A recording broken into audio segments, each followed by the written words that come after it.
So in my memo to Mr. A, I wrote him a letter of caution instead of a disciplinary memo. It basically says, due to my investigation with my meeting with Mrs. A and my meeting with him, and where he presented me his emails and text messages, there are steps that he needs to take to separate himself from the situation. And if the behavior continues, then further disciplinary action may occur. On the memo, he has to sign and date it, saying that he received the memo. He understands that any written statement he wishes to make regarding to this letter will have a copy, and it will be in his professional file with the Human Resources Department. And it also states that he understands that this letter is subject to disclosure under the Florida public record laws. So it does have a place for him to sign. So I did not give him disciplinary action because this is an isolated situation. He has never had a situation like this before, and it also does not include any sexual misconduct. So in my memo, there are 5 steps Mr. A must take. He has to cease contact with the student through his personal email and phone number to her personal email and or phone number. Any discussion with the student regarding their personal life via friends and family needs to stop. And if he has any concerns about the student and their decrease of interest in academics and their personal life, should be reported and discussed with the counselor.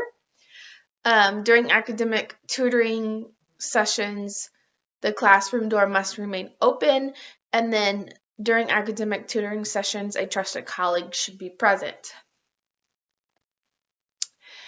So I decided on these steps because looking through the handbook and my own district's policy, employee handbook, and the policies of his district, a lot of their policies have to do with sexual misconduct, whereas this is not a case of sexual misconduct.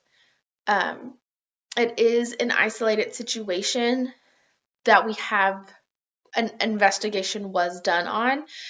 I have discussed with Mrs. A, and I had a meeting with Mrs. R and had a meeting with Mr. A. And in my investigation, I found that this is a single situation, and that the conversations that he was having were not sexual related. They were strictly academics, friends, and family. Even though this may be an inappropriate relationship, it was not of sexual orientation. There was not really any policy on just inappropriate communication versus the sexual side.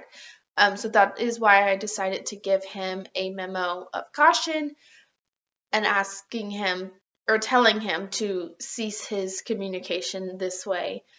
And that if it occurs again, then it's no longer an isolated situation and more disciplinary action would occur. So my next thing that I would do would be to set up a meeting with Mr. A.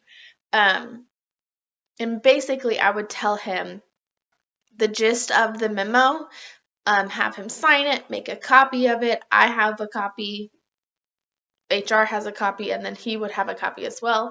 Make sure he fully understands the situation, the findings of my investigation, ask if he has any kind of questions, and then again, extend my help if he needs any assistance in completing the steps I listed in the memo. So before I begin my example conversation with Mr. A, I would, number one, set up a formal meeting. I don't want to just like stop in his classroom at the end of the day, right before he leaves. I want it to be a formal meeting. Also, that way there's documentation of when I met with him on October 13th, documentation of my investigation, and then again documentation of my last meeting with him, which will be me presenting him the memo. So as the meeting begins, the meeting is on October 15th. Mr. A would come in. I'd ask Mr. A, good afternoon, Mr. A, please have a seat. I hope that everything with your day went well. I'm sure you know why you are in here. We are discussing the allegations against you with having an inappropriate relationship with a student. As you know, there was an investigation opened, and I did have a meeting with yourself and Mrs. R. In my meeting with you, you stated that you were simply just trying to help the student with her academics and her personal life, and you were very forthcoming with your text messages and emails to that student, where I could easily go through and see that all communication with the student was regarding academics, her family, and her friends. Now, I understand you may have some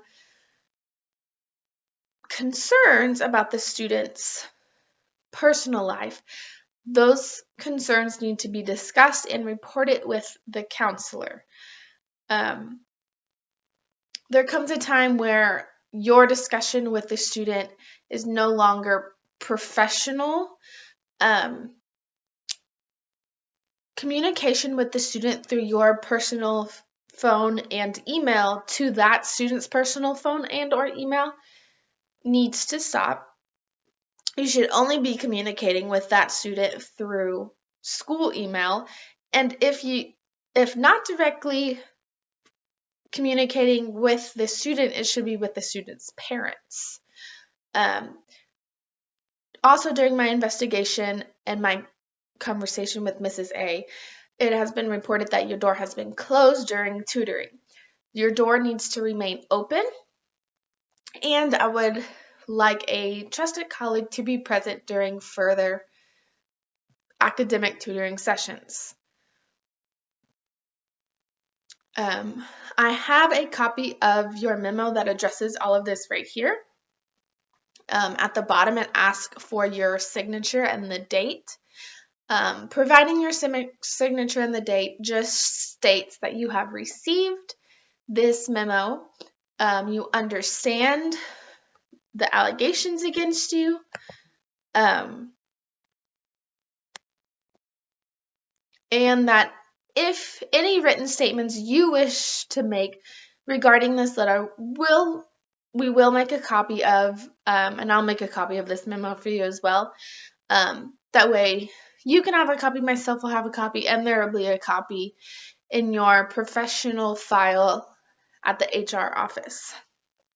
Providing your signature also says that you understand this letter is subject to disclosure under Florida's public records law.